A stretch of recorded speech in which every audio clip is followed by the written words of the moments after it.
Gostam de ouvir histórias?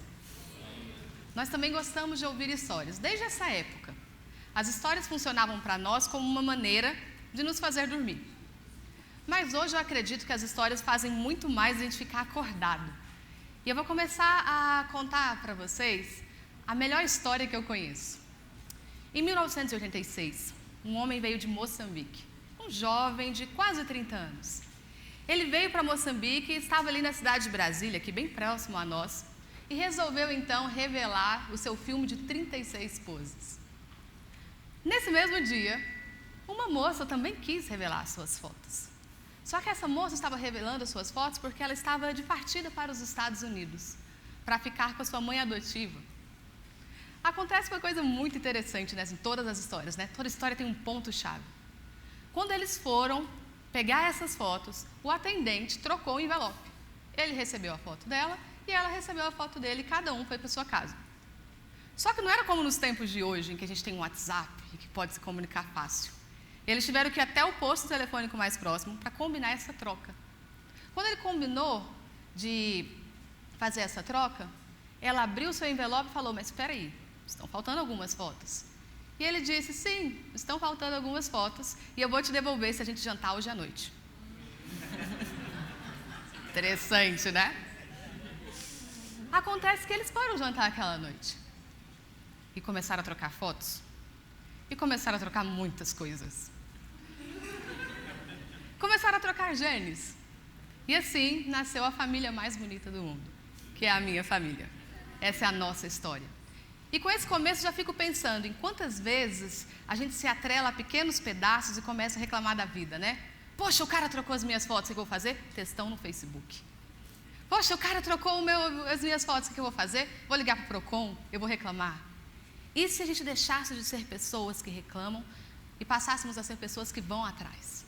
Para minha mãe isso rendeu um casamento. O que pode render para você então, se você deixar de ser uma pessoa que reclama das coisas e passa então a mudar essas coisas que te incomodam? Nós crescemos com esse espírito.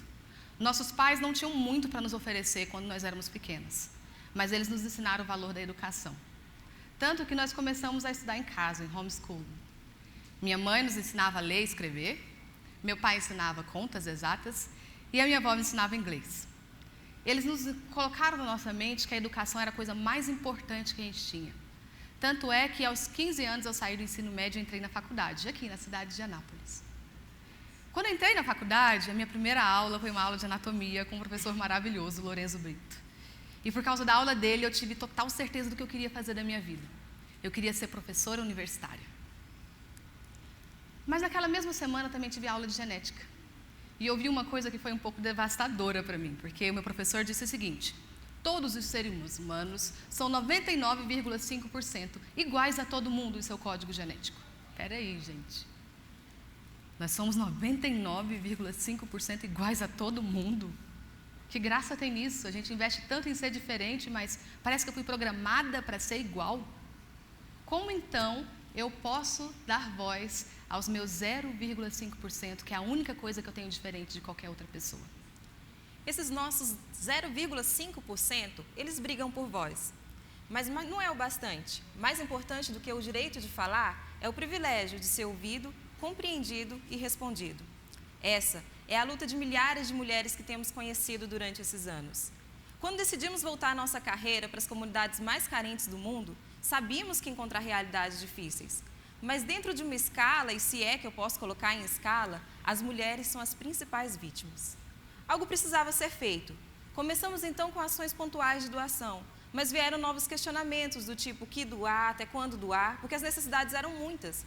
E se eu entrasse nessa cadeia de doação sem um mecanismo de autossustento, daqui a um tempo seriam os meus filhos doando para os filhos dessas mulheres, sem levar em consideração que eles têm a mesma capacidade de produzir e de se desenvolver.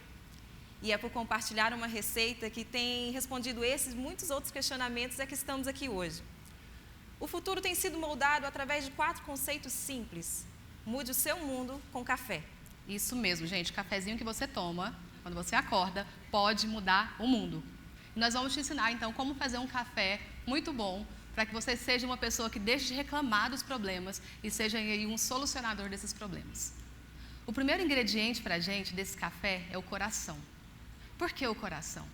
Porque quando a gente olha para os problemas do mundo, a gente pensa que a primeira solução vai ser a caridade. Então a gente olha para as pessoas em situação de pobreza, em situação de miséria e fala: poxa, o que eu queria que fizessem por mim se eu estivesse no lugar dela? E aí você pensa: eu vou então doar minha roupa usada? Eu vou então dar um pouquinho do que eu tenho? Eu vou dividir? Isso é o que a caridade faz. A caridade olha para a pessoa e pensa: o que eu vou fazer por ela se eu estivesse no lugar dela?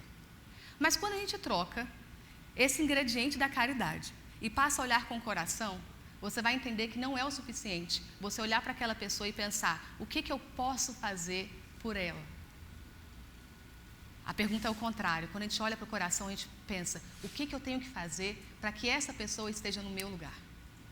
O que eu posso fazer para que essa pessoa desfrute dos mesmos direitos que eu? Porque enquanto a caridade vai nos fazer tirar a pior roupa do nosso guarda-roupa e doar para a Cruz Vermelha, ou para quem quer que seja, a justiça social vai fazer eu olhar para essa pessoa e pensar: por que ela não consegue comprar uma roupa nova como eu compro? Quando nós começamos a pensar nisso, nós pensamos em um projeto que ia levar desenvolvimento social para essas mulheres ao redor do mundo. E a ideia era muito simples. A maioria das mulheres com quem nós temos contato hoje nós temos projetos já desenvolvidos em nosso portfólio, já tivemos em 17 países, e essas mulheres muitas vezes não conseguem lidar com dinheiro, não conseguem nem ler e escrever, o que elas têm são as próprias mãos. Então vamos usar isso. A ideia era então usar o artesanato, que é a coisa mais simples, mais básica, mais universal que nós temos em todas as culturas, e criar uma escola móvel de corte, costura e artesanato para as mulheres que nós encontraríamos em situação de risco. E assim nasceu então a escola Quiluba, de corte, costura, artesanato, visando empoderamento econômico para as mulheres em situação de risco ao redor do mundo. A segunda receita do nosso ingrediente é a alma. Entender que são pessoas e não números e estatísticas faz toda a diferença. Eram mulheres, sabíamos onde elas viviam e quais eram os problemas que enfrentavam. A partir daí, precisávamos escrever um projeto. Se teve alguma coisa que identificamos em todas as comunidades que visitamos, eram habilidades manuais dessas mulheres. Era incrível como elas conseguiam trazer ordem e beleza, mesmo estando em meio ao caos. O artesanato poderia sim ser uma ferramenta, só que tinha um problema. Nós não entendíamos nada de artesanato, nada de linhas e muito menos costura. Abrimos então um edital na internet, recrutando voluntários para que quisesse trabalhar conosco. E ficamos empolgadas com a quantidade de inscrições que tivemos. Só que nenhuma era de artesanato. Ninguém sabia fazer artesanato. Foi aí que decidimos ser o protótipo desse projeto. Fomos para a sala de aula aprender. Tempos depois, nós estávamos preparadas para dar aula para 30 mulheres. Na semana de viajar, recebemos uma ligação que era, na verdade, 118 mulheres. Quando chegamos lá, eram 495 mulheres. Foi lindo, mas foi assustador. Mulheres de 8 até 78 anos. E durante as aulas foi incrível ver que meninas estavam conversando entre si e falavam assim: nossa, com o dinheiro dessas vendas eu vou pagar minha faculdade. Uma senhora em especial me chamou no canto e falou assim: professora, eu trabalhei 2 meses para ter o dinheiro para poder pagar essas aulas, para pagar o transporte para fazer essas aulas. E na minha casa tem 7 crianças. E nós comemos um dia sim, um dia não. Mas professora, agora eu tenho um emprego. E eu te prometo que a partir de agora minha família vai comer todos os dias. Histórias podem sim ser escritas com agulhas. Não eram 495 mulheres. Eram mulheres de uma comunidade que estavam dispostas a pegar o retalho que a vida deixou, fazer uma peça e construir algo bonito. Isso aconteceu no ano passado, no mês de julho. Como nós estávamos preparados apenas para 180 alunas e acabou aparecendo 495, nosso material acabou. E a pergunta era: como dar continuidade a isso? Nós fizemos um levantamento e pensamos então, naquela localidade, tanto em Luanda quanto em Uambo, abrir 2 ateliês. Só que para isso a gente ia precisar de cerca de R$30 mil. R$30 mil era muito próximo do que a gente tinha na conta, R$30. Então, se você sabe fazer a conta, a diferença era só de R$1.000, né? Além disso, aconteceu algo muito interessante durante essas aulas no mês de julho. Uma das alunas veio para a gente e perguntou assim: professora, vocês estão fazendo boneca? E eu falei para ela: não, Guida, nós não estamos fazendo boneca. A Guida tem 6 anos. Ela veio brincando com a gente com uma garrafinha PET e cabelos postiços na boneca. E ela olhava para aquela dela e falava assim: professora, amanhã vai ter aula de boneca? Eu: não, Guida, não vai ter aula de boneca. Quando eu respondi aquilo a segunda vez, eu entendi que a gente poderia fazer mais por ela, apesar de não ter tanto material. Juntamos toda a equipe e foi quase um trabalho de parto, assim, porque nós éramos 12 pessoas, nos juntamos 7 horas, sem internet, sem molde, e fizemos ali uma boneca que ganhou o prêmio internacional de pior boneca do mundo. Por quê? A gente não sabia fazer. A boneca tinha a barriga torta, um braço era maior que o outro, a perna era maior que a outra, e a gente não conseguiu fazer de um jeito que o pescoço dela ficasse reto. Então a boneca tinha o pescoço quebrado. Quando a gente entregou a boneca para a Guida, a boneca fazia assim. E eu falava, não, Guida, a gente brinca no Brasil é assim, ó, segura no pescoço. Aquilo foi muito bom e foi o melhor que ela tinha no momento. Mas voltando à nossa crise, não era o melhor que a gente podia oferecer. Nós não queremos mais trabalhar com a ideia de que o meu lixo é o luxo do outro. Porque a vida daquele outro é tão importante quanto a minha, entendeu? Nós voltamos para o Brasil e começamos a aprender a fazer boneca. Só que as bonecas não iam ser só para doar. A gente queria as bonecas também para que a gente gerasse essa renda para ateliê. Então, nós fizemos uma conta muito básica. Nossos pais nos ensinaram que não existem problemas grandes.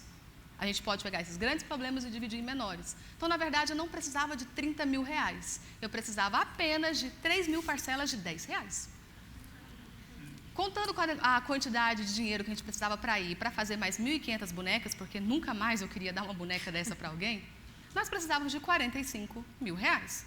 E com 45 mil reais não é grande, eu só preciso de 4.500 parcelas de 10 reais. Qual que era o plano, então? Fazer miniaturas de bonecas à mãos e vender por 10 reais. Quantas nós precisávamos vender? 4.500. Como que nós íamos fazer? Nós mesmos. Em quanto tempo? 3 meses. E isso nós fizemos no ano passado, de agosto, setembro, outubro, até chegar ao comecinho de novembro na nossa casa. Nós trabalhamos fora, esse é o nosso hobby. Nós trabalhamos todos os dias de 8 às 6.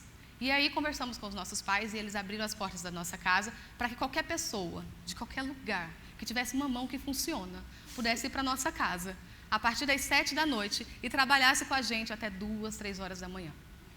Em 3 meses, nós tivemos cerca de 600 voluntários. Fizemos 4.500 bonecas. Vendemos a 10 reais em igrejas, paróquias, shoppings, sites, sinal, rua, tudo que você pode pensar.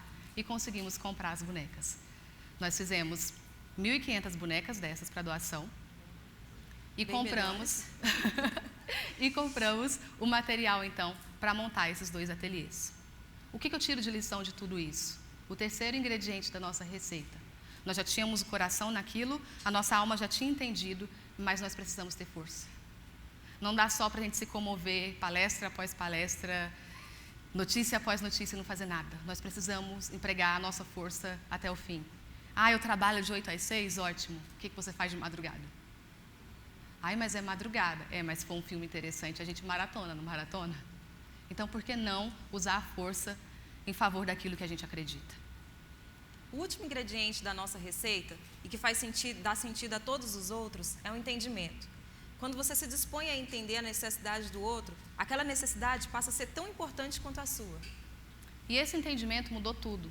Quando a gente passou a entender a realidade das pessoas, a gente viu que quando a gente pensa em moldar o futuro, não é simplesmente acreditar na próxima geração. A gente sempre deixa para depois. Geralmente, quando a gente fala de moldar o futuro, a gente está pensando em melhorar das crianças para frente. Mas pensa comigo, gente. Não existe um futuro se não houvesse um passado. A gente não vai conseguir resultados melhores daqui para frente se a gente não consertar com o que ficou atrás. Não tem como a gente pensar em melhorar a vida das crianças para frente se as mães delas continuarem sofrendo. Porque o futuro é o quê? Daqui a 10, 20 anos? Será que toda essa geração vai morrer em 10 e 20 anos e vai surgir gente do nada? Não. Essas mulheres vão continuar existindo daqui a 10 ou 20 anos. Elas também são o futuro. Quando eu falo que eu quero trabalhar para o futuro, eu não estou querendo falar que eu vou trabalhar pelos meus filhos, porque eu nem sei, gente, eu não tenho filho. Mas trabalhando para o futuro, eu quero trabalhar pelos meus pais. Eu quero trabalhar pela minha avó, que mora em Moçambique. E há pouco tempo atrás não tinha nem energia elétrica, nem água encanada. E eu ainda nem conheço. Quando eu falo de trabalhar pelo futuro, eu não posso pensar no que está na frente como se fosse uma tarefa para quem vem. Quando eu falo de trabalhar para o futuro, eu tenho que olhar para aqueles que estão atrás e fazê-los pelo menos chegar no presente. Porque senão cada vez mais esse futuro vai ser mais seleto e mais seleto. Essas são as nossas alunas, parte delas. Nós já temos hoje, já passaram pelas aulas do Projeto Quiluba, mais de 600 alunas. 28 delas já estão vivendo do artesanato. Nós começamos em julho do ano passado. E elas já têm a renda disso. 3 delas já ganharam bolsas de estudo. Essa foto é da nossa última formatura. A Cris, que é quem está falando na foto agora, é uma das professoras que é bem aqui da cidade de Anápolis. Ela trabalha durante todo o dia e à noite ela cedia para fazer as bonecas com a gente. Há algum tempo atrás ela recebeu uma ligação. Essa ligação era de uma menina de Angola, que ligou do primeiro celular que ela comprou, fruto da venda de artesanato. Essas são as crianças recebendo as bonecas. Mas eu não quero doar bonecas para sempre para elas, porque eu não acredito que existam pessoas que nasceram só para ganhar do que os outros dão. Por isso as mães delas todas aprenderam a fazer bonecas, porque a próxima é com elas. Esse é um relato que nós recebemos no Facebook há pouco tempo. Peça feito por mim, arte manual. Faça já a sua encomenda. Com muito orgulho, eu sou fruto do Projeto Quiluba. É isso que nós temos ganhado esse tempo todo. O que nós podemos fazer com o futuro? Qual vai ser a resposta? Eu não tenho isso pronto, eu não sou salvadora, ela não é salvadora de ninguém. Nós não estamos aqui dizendo que nós estamos moldando o futuro das outras pessoas. O que eu estou dizendo é que nós estamos falando para as pessoas que elas sim podem moldar seus próprios futuros. E nós trouxemos um pouquinho disso para vocês através desse vídeo.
E agora nós vamos voltar.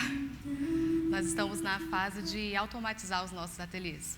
Nós já temos 3 das 6 máquinas que a gente precisa. Nós já temos um gerador para um dos 2 ateliês. E falta sim muita coisa. Nós não temos nenhum tipo de patrocínio, a não ser patrocínio. Nós muitas vezes deixamos de fazer coisas que a gente gostaria de fazer por coisas que a gente precisa fazer.